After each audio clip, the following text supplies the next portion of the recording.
नमस्कार दोस्तों, मैं सजाद अंसारी आपका फिर से एक बार स्वागत करता हूं अपने प्यारे से YouTube channel success GS classes में। और मैं आपके बीच में एक बार फिर से उपस्थित हूं एक नए प्रश्नावली के साथ। आज दोस्तों हम लोग बात करेंगे प्रश्नावली 3.5 पर, और इसके कुछ प्रश्नों को हल करेंगे और देखेंगे कि कैसे हम किसी भी दो चर वाले रैखिक समीकरण को सॉल्व कर सकते हैं। पहला क्वेश्चन इसमें दिया है कि निम्न रैखिक समीकरण के युग्मों में से किसका एक अद्वितीय हल है, किसका कोई हल नहीं है, या किसके अपरिमित रूप से अनेक हल हैं। अद्वितीय हल की स्थिति में उसे वज्र गुणन विधि से ज्ञात करें। ये सारे प्रश्न आपकी स्क्रीन पर नजर आ रहे होंगे, तो चलिए बारी बारी से हम लोग समझते हैं। तो आइए दोस्तों, हम इसको जांच करके देखते हैं कि इसका हल है कि नहीं है। तो सबसे पहले देखिए, ये समीकरण फर्स्ट है और ये सेकंड है। ये फर्स्ट है और ये आपका सेकंड इक्वेशन है।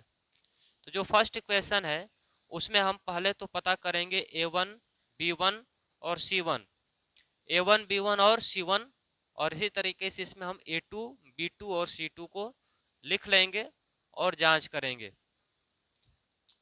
तो a1 की अगर बात करें तो ये फर्स्ट इक्वेशन में देखेंगे x का गुणांक जो है +1 है, तो +1। ऐसे ही b1 के जगह पे y का गुणांक देखिए कितना है, -3 है, तो -3 हो गया। और C1 के जगह पे ये जो अचर पद है -3, इसको लिख लेना है। तो ये हो गया आपका a1 b1 और c1। ऐसे ही अब सेकंड इक्वेशन में अगर बात करें तो x का जो गुणांक होगा, जैसे 3 है, तो ये हो जाएगा आपका a2 आपका हो गया 3। ऐसे ही y के गुणांक जो होंगे -9, y का गुणांक -9 है, तो ये हो गया b2। और C2 आपका अचर पद होगा सेकंड इक्वेशन का, -2 है। तो सबसे पहला तो यही काम आपको करना होगा कि a1 कौन है, b1 कौन है, c1 कौन है। ऐसे ही a2 b2 और c2 कौन है।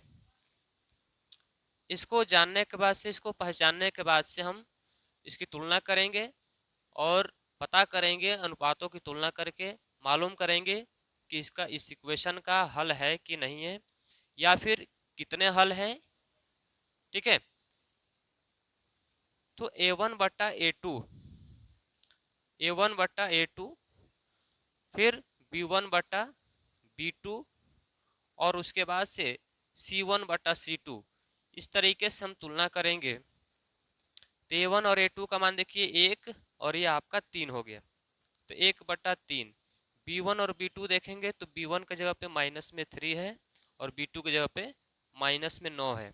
ऐसे ही c1 की वैल्यू आप देखेंगे तो -3 है और c2 की वैल्यू -2 है। यहीं पे बनवाना शुरू कर देंगे इसी सवाल को।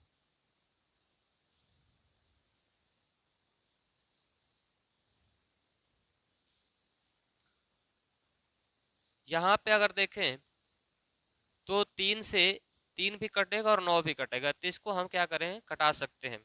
ये माइनस और माइनस क्रॉस हो जाएगा, यानी कि प्लस हो जाएगा। यहाँ तक तो आपको चीजें समझ में आ रही होंगी। अब इसको हम क्या कर सकते हैं, कटा सकते हैं, छोटा कर सकते हैं। तो 1/3 बराबर, ये भी अगर कटाएं तो 3 एकम 3, 3 तिया 9 हो जाएगा, तो 1/3।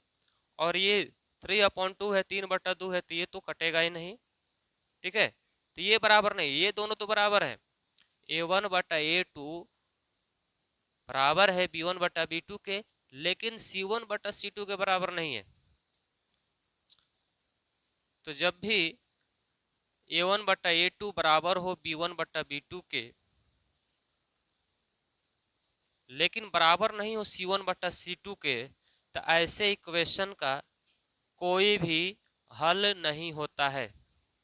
ठीक है, इस समीकरण का कोई हल नहीं है। इस समीकरण का कोई हल नहीं होगा। तो इस तरीके से हम जांच कर सकते हैं कि उस समीकरण का हल है कि नहीं है।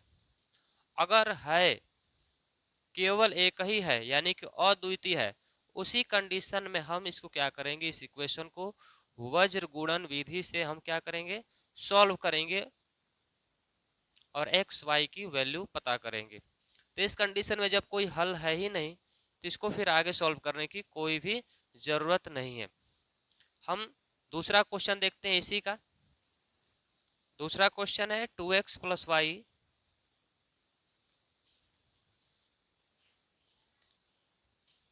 बराबर में 5 दिया है, फिर 3x प्लस 2y बराबर में 8 दिया है। तो इसको हम इस तरीके से भी लिख सकते हैं, जैसे बराबर में 5 है, जैसे 2x प्लस वाई बराबर 5 दिया है, तो इसको ऐसे भी तो लिख सकते हैं कि ये जो है हम इसमें माइनस का चिन्ह यहाँ पे दे दें और बराबर में 0 लिख दें।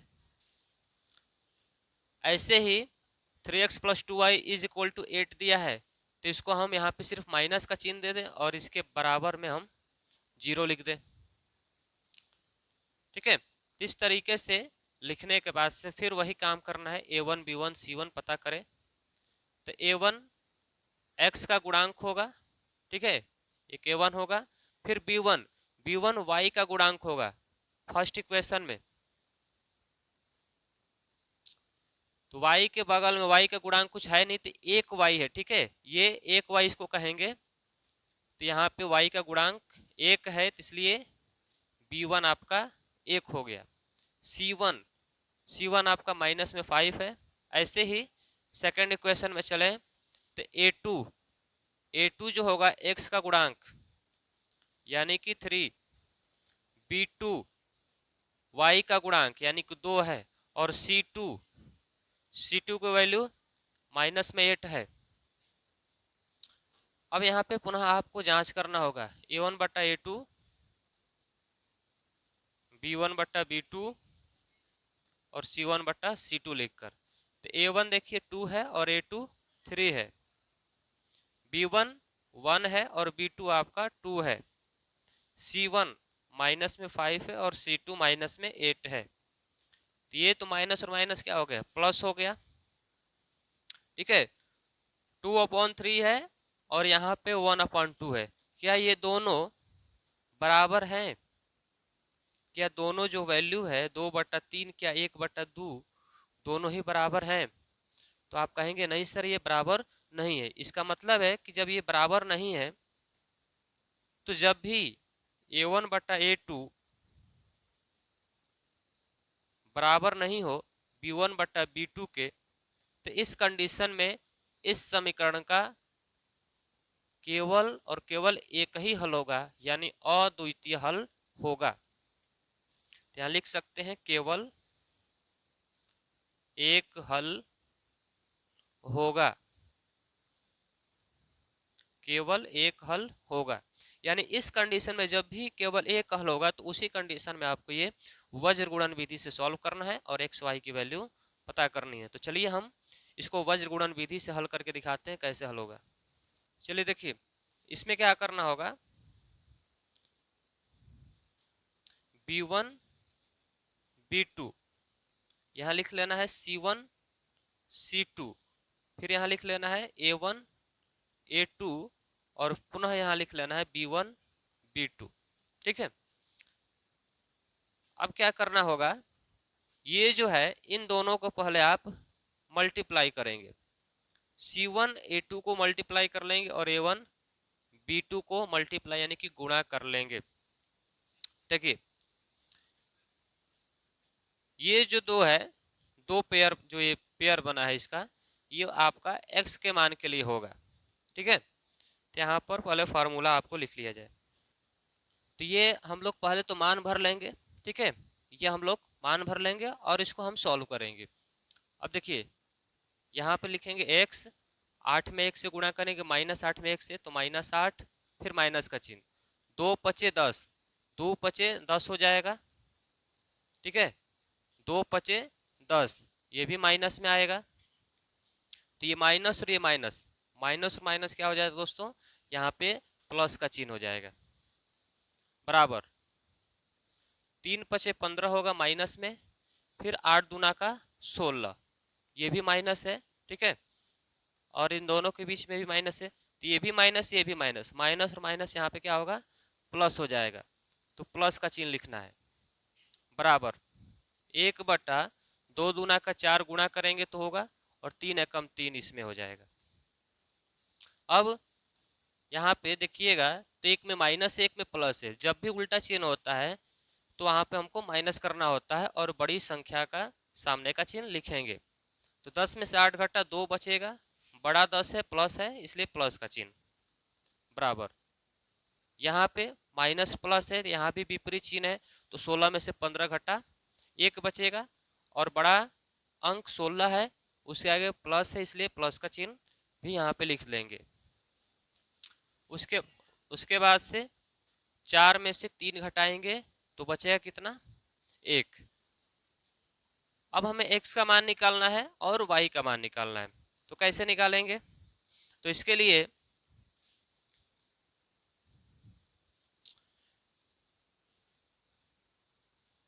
पहले हम x/2 से 1/1 में गुणा करेंगे, ठीक है, तिरछा तिरछी गुणा कर लेंगे। x/2 बराबर 1/1। तो क्रॉस मल्टीप्लिकेशन अगर गुणा करें तो x में 1 से गुणा और 2 में 1 से गुणा, तो x बराबर कितना आ जाएगा, यहाँ पे 2 एकम 2, यानी x का मान 2 होगा। इसी तरीके से अगर हम y निकालना हमें,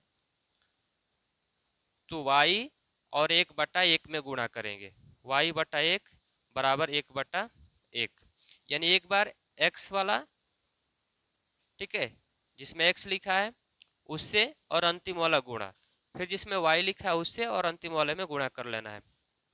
तिरछा तिरछी गुणा कर लेंगे तो y गुणा 1 और 1 गुणा 1, तो y बराबर 1 हो जाएगा, ठीक है। तो इस तरीके से आप यहाँ पे x बराबर +2 और y बराबर +1, यहाँ पे आपका क्या हो गया, आंसर हो गया। तो उम्मीद है दोस्तों आप सभी को ये समझ में आया होगा। अगर आपको ये चीज़ें समझ में आई हैं तो आप इस वीडियो को लाइक, शेयर और सब्सक्राइब करना ना भूलें, और इस वीडियो को अधिक से अधिक अपने दोस्तों के बीच में भी शेयर करें। चलिए अब हम तीसरा क्वेश्चन इसका देखते हैं, तीसरा समीकरण। तो इसमें दिया है 3x - 5y is equal to जो है आपका 20 दिया है, और इस तरीके से सेकंड इसका इक्वेशन है 6x माइनस में 10y इज इक्वल टू 40, ठीक है। तो इसको हम ऐसे भी लिख सकते हैं जैसे 3x - 5y माइनस में 20 बराबर में 0।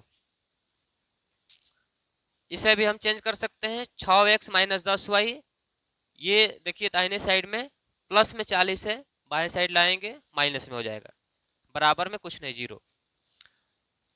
a1 a2 b1 b2 कैसे निकालते हैं पहले भी आप लोग को बता ही दिया गया है। तो x के बगल में देखिए 3 है तो a1 हो गया, फिर y के बगल में -5 है तो b1 हो गया, और ये अचर पद है -20। इसमें x के बगल में गुणांक इसका 6 है तो a2 हो गया, y का गुणांक देखिए -10 है तो b2 हो गया, और अचर पद इसमें आपका -40 हो गया। तो ये आपका हो गया। अब जांच करना है तो a1/a2 b1/b2 और c1/c2 को जांच करेंगे और देखेंगे कोई बराबर है एक दूसरे के, या सभी बराबर है या कोई बराबर नहीं है। तो a1 a2 देखेंगे तो 3/6, b1 और b2 का मान भरेंगे तो -5/-10, और c1/c2 का मान भरेंगे तो -20 बटा में -40। इसको कटाएंगे तो 3 एकम 3, 3 दूना 6, 1/2 आएगा। इसको भी कटाएं तो 5 एकम 5, 5 दूना 10, ये भी 1/2 आएगा। 20 एकम 20, 20 दूना 40, ये भी 1/2 आएगा। माइनस और माइनस आपका ये प्लस हो गया, माइनस माइनस ये भी प्लस हो गया। तो तीनों का तीनों देखिए 1/2 है, यानी कि सब बराबर है, यानी a1/a2 बराबर है b1/b2 के, बराबर है c1/c2 के। तो इस कंडीशन में क्या होगा कि जब सभी बराबर हैं तो इस कंडीशन में इस इक्वेशन का अपरिमित रूप से अनेक हल होंगे, ठीक है, अपरिमित रूप से अनेक हल होंगे। तो इसको फिर आपको अब सॉल्व नहीं करना है, क्योंकि डायरेक्शन दे दिया गया, निर्देशन पहले से आपको दिया गया है कि अगर अद्वितीय हल है तो उसी कंडीशन में आपको वज्र गुणन विधि से सॉल्व करना है, अन्यथा नहीं करना है। तो इसमें अनेक हल हैं, इसलिए इसको हम आगे फिर सॉल्व नहीं करेंगे।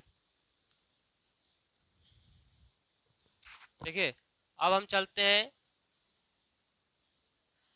फोर्थ क्वेश्चन की तरफ, फोर्थ इक्वेशन की तरफ। इसमें दिया है x minus 3y minus 7 is equal to 0। इसमें दिया है 3x minus 3y minus 15 is equal to 0। First और सेकंड इक्वेशन, दो इक्वेशन है। इसमें आपका देखिए a1 जो है 1 है, b1 माइनस 3, c1 माइनस में 7, a2 प्लस 3 है, b2 माइनस में 3 है और c2 माइनस में 15 है।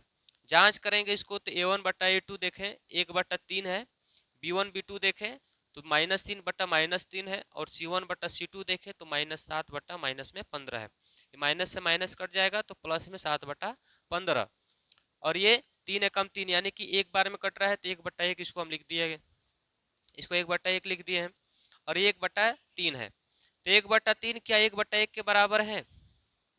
तो यहाँ पे बराबर नहीं है, यानी a1 बट्टा a2 बराबर नहीं है b1 बट्टा b2 के।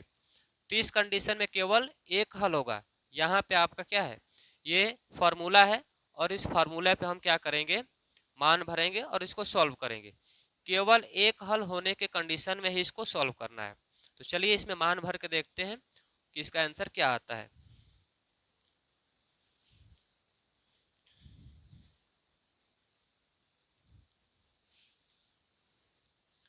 देखिए मान इसको अगर हम भर दें तो यह आएगा -3 गुणा -15, फिर आपका ये -3 गुणा -7, फिर इसके बीच में माइनस, ऐसे ही y का मान फिर यहाँ पे।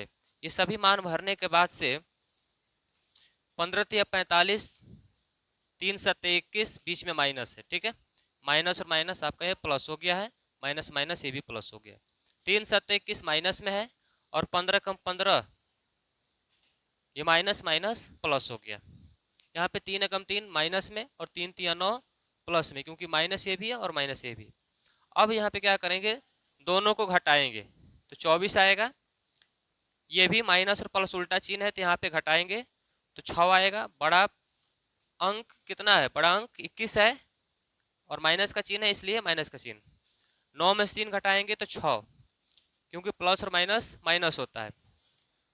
x का मान निकालना तो एक बार x बट्टा 24 गुणा 1 बट्टा 6 करेंगे, ठीक है। तिर्यक गुणा करेंगे तो 24 गुणा 6, 24 भाग में है, पक्ष बदलते ही गुणा में होगा, 6 चौका 24, 6 चौका 24 हो जाएगा। पुनः अगर y का मान निकालना है तो y बट्टा -6 बराबर 1 बट्टा 6 लिखकर तिरछा तिरछी गुणा कर देंगे। तो ये -6 भाग में है, पक्ष बदलते ही गुणा में होगा, तो -6 और +6 यानी 6 से 6 कटेगा एक बार में, ठीक है। तो यहाँ पे आपका आंसर 1 होगा और ये माइनस का चिन्ह है तो माइनस का चिन्ह। तो x का मान कितना, +4 और y का मान -1, यह आपका आंसर हुआ, ठीक है। तो उम्मीद है कि आपको ये चीज़ें समझ में आई होंगी। अगर आपको ये वीडियो अच्छा लगा है, चीज़ें समझ में आ रही हैं, तो आप इस वीडियो को लाइक शेयर और सब्सक्राइब करना ना भूलें और अपने दोस्तों के बीच में भी इस चैनल को अधिक से अधिक आप भेजें, इस वीडियो को सेंड करें। धन्यवाद। फिर से हम अगले वीडियो में आएंगे एक नए अध्याय के साथ, एक नए प्रश्नावली के साथ, एक नए प्रश्न के साथ। तब तक के लिए आप सबको एक बार फिर से जय हिंद, वंदे मातरम।